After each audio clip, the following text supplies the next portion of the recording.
ये क्वेश्चन एक important question है, इसको आप ध्यान से समझिएगा। बहुत आसान क्वेश्चन है, वर्ड प्रॉब्लम है, देखने में ऐसा लगता है बड़ा अजीब क्वेश्चन है।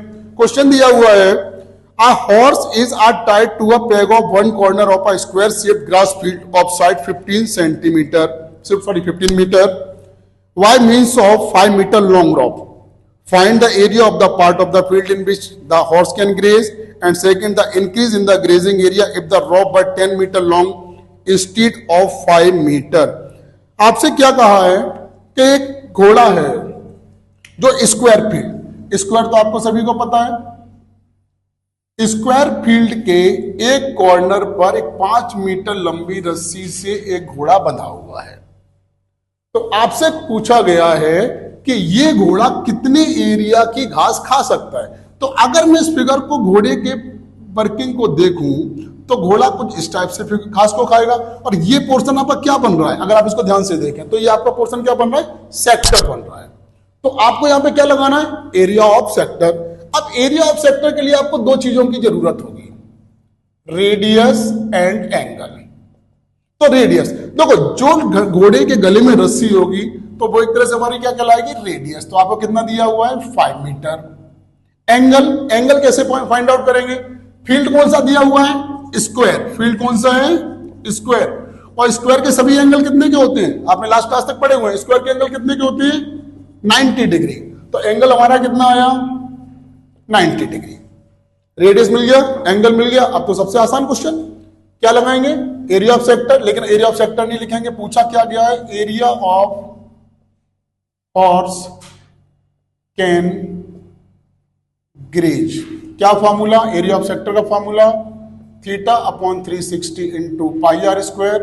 थीटा की वैल्यू 90 अपॉन 360, पाई की वैल्यू 22 अपॉन 7, आर आपको दिया है 5 इंटू 5, 9 4 जा 36, 22, 5 5 का मल्टीप्लाई 25, यहाँ पर है 4 और 7, 2 2 जा 4, 11, 11 का 25, 11 5 जा 55, 5 चला गया, 11 2 जा 22 और 5 27 और 7 2 जा 14।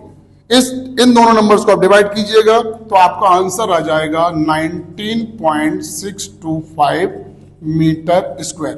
क्या पता चला, इसका मतलब ये घोड़ा 19.625 मीटर स्क्वायर एरिया की घास को खा सकता है।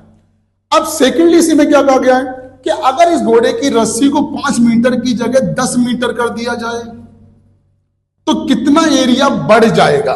ये नहीं पूछा है कितना एरिया घास खाएगा, कितना एरिया बढ़ जाएगा। जैसे एक एग्जांपल लेके चलते हैं हमने एक एग्जांपल लिया कि पहले मैं 4 घंटे काम करता था, अब मैं 6 घंटे काम करता हूं, तो मेरा कितना घंटे बढ़ा, तो 6 में से आप 4 को माइनस करें तो कितना आ जाएगा, 2 आवर्स। तो सेम टू सेम यही काम यहां करना है हमें। सबसे पहले क्या करेंगे हम, 10 सेंटीमीटर सॉरी 10 मीटर रेडियस लेके एरिया निकालें, और उसमें से जो हमारा 5 मीटर का एरिया निकला था उसको माइनस कर दे तो हमारा बचा हुआ या बढ़ा हुआ एरिया हमें मिल जाएगा। क्वेश्चन बिल्कुल यही करना है। अब आपको रेडियस कितना लेना है, 10 मीटर। रेडियस हमने लिया 10 मीटर, एंगल तो आपका 90 डिग्री, एंगल में तो कोई चेंजेस हो नहीं रहा है, एरिया ऑफ सेक्टर ही आपको लगाना है, बस वैल्यू में चेंज हो जाएंगी। 90 अपॉन 360, पाई की वैल्यू 22 अपॉन 7, आर आपको कितना रखना है, 10 इंटू 10, 9 4 जा 36, 1 अपॉन 4 इंटू 22 अपॉन 7, 10 10 जा 100। जब आप इसको कंप्लीट सॉल्व करके चलेंगे तो आपका आंसर आएगा 78.50 मीटर स्क्वायर। बहुत से लोगों के दिमाग में एक शॉर्टकट क्वेश्चन आंसर इसका आ सकता है। जब आप ये कहोगे कि सर रेडियस जब 5 मीटर था तो उसने कितनी एरिया की घास खाई थी, 19.8, तो रेडियस 10 होने पर क्या होना चाहिए, 19.8 का डबल हो जाना चाहिए, जबकि ये आंसर गलत हो जाएगा। आपको 10 के लिए अलग से, तो आप दोनों का अंतर समझ सकते हैं। 5 मीटर के रेडियस होने पर 19 निकल रहा था, यानी अराउंड 20 मीटर स्क्वायर, लेकिन 10 मीटर का रेडियस करने पर 78 यानी 80, जस्ट 4 टाइम्स का डिफरेंस आ रहा है। तो डबल का डिफरेंस मत कर देना इस क्वेश्चन में। तो आपने क्या निकाला, 78.50। अब इसके बाद पूछा क्या गया है, कितना एरिया बढ़ जाएगा। तो बढ़ा हुआ एरिया कैसे निकालेंगे, area of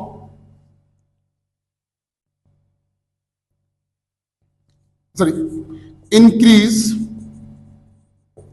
increasing graze area.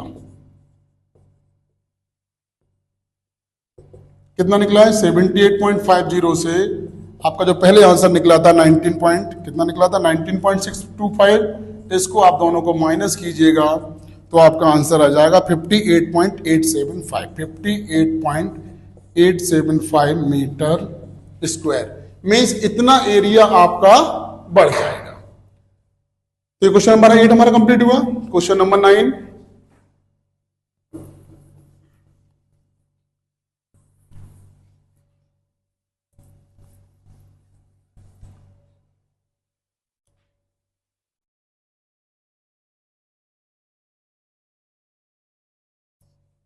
a brooch is made with silver wire in the form of circle with diameter 35 mm. The wire is also used in making 5 diameter which divide the circle into 10 equal sector as shown in the figure.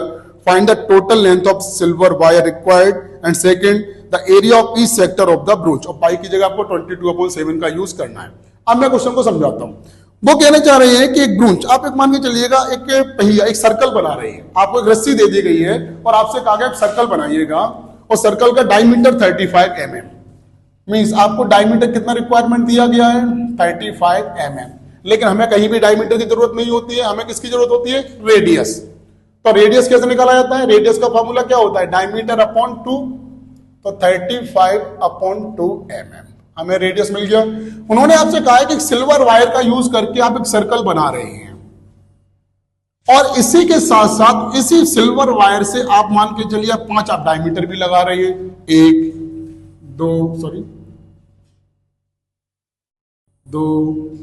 3 4 and 5 आपने 5 diameter का भी use किया है। तो ये पूछा गया कि टोटल लेंथ हमें कितनी चाहिए सिल्वर वायर की। अब हम समझते हैं कि टोटल लेंथ, एरिया नहीं पूछा गया है, टोटल कितनी लंबाई हमें चाहिए सिल्वर वायर की। आप समझिएगा, आपने पिछली क्लास तक पढ़ा है कि अगर आपसे पूछा जाए कि सर्कल बनाने के लिए कितनी लंबी रस्सी चाहिए या कितना लंबा हमें सिल्वर वायर चाहिए, तो आप सर्कल की लेंथ कैसे निकालते थे सरकमफेरेंस से, मींस 2πr। 2πr से क्या पता चल जाता था कि हमें सर्कल की कितना चाहिए। उसमें फिर डायमीटर कितने लगा रहे हैं 5, यानी 5 डायमीटर। हम क्या करें कि सरकमफेरेंस निकालने के बाद 5 डायमीटर को प्लस कर दें, हमें टोटल लेंथ मिल जाएगी। यहां पर एंगल की हमें कोई रिक्वायरमेंट नहीं है। तो सबसे पहले आपसे पूछा गया है total length of silver wire.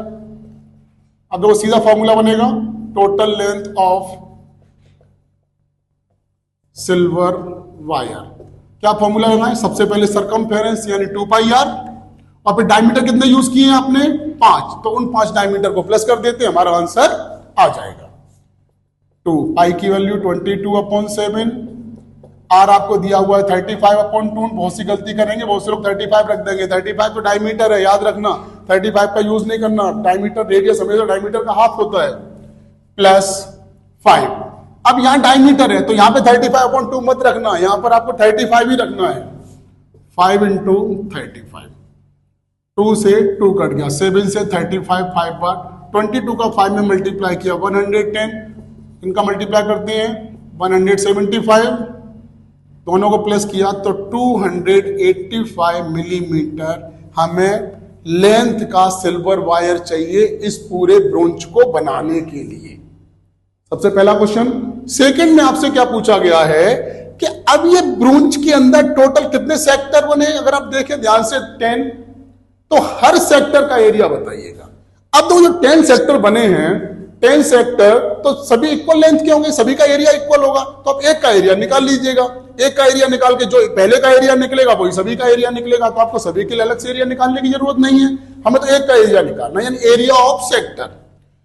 अब जब हम एरिया ऑफ सेक्टर निकालेंगे, area of sector formula θ/360 into πr²। R आपको कितना दिया है 35/2। r² का मतलब आपको 2 बार इसका यूज करना है।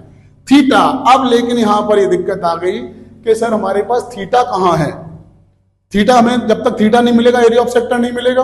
अब आप समझिए थीटा कैसे फाइंड आउट किया जाएगा। देखो ये जो सर्कल है, सर्कल का जो कंप्लीट एंगल कितने डिग्री का होता है 360।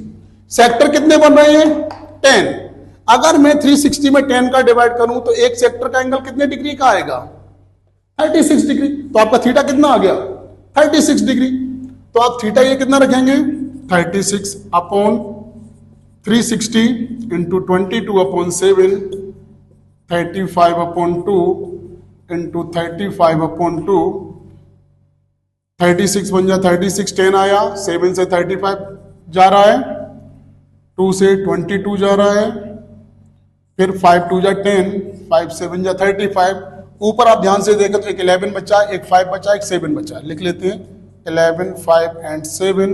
नीचे 2 2 बचे हुए तो 2 2 जा 4, दोनों का 11 5 जा 55, 55 इंटू 7/4, 7 5 जा 35, 3 7 5 जा 35 और 3 38/4 मिलीमीटर स्क्वायर। इस पे बहुत ध्यान देना, यूनिट आपको एमएम में दिए हुए तो आपको मिलीमीटर स्क्वायर, कंप्लीट डिवाइड नहीं जा रहा तो आपको डिवाइड करने की जरूरत नहीं है, आप फ्रैक्शन के फॉर्म में भी आंसर दे सकते हैं। आपको अब हर सेक्टर का एरिया अलग से निकालने की जरूरत नहीं है। हमने एक सेक्टर का एरिया निकाला, यही एरिया हमारे सभी सेक्टर्स का हो जाएगा।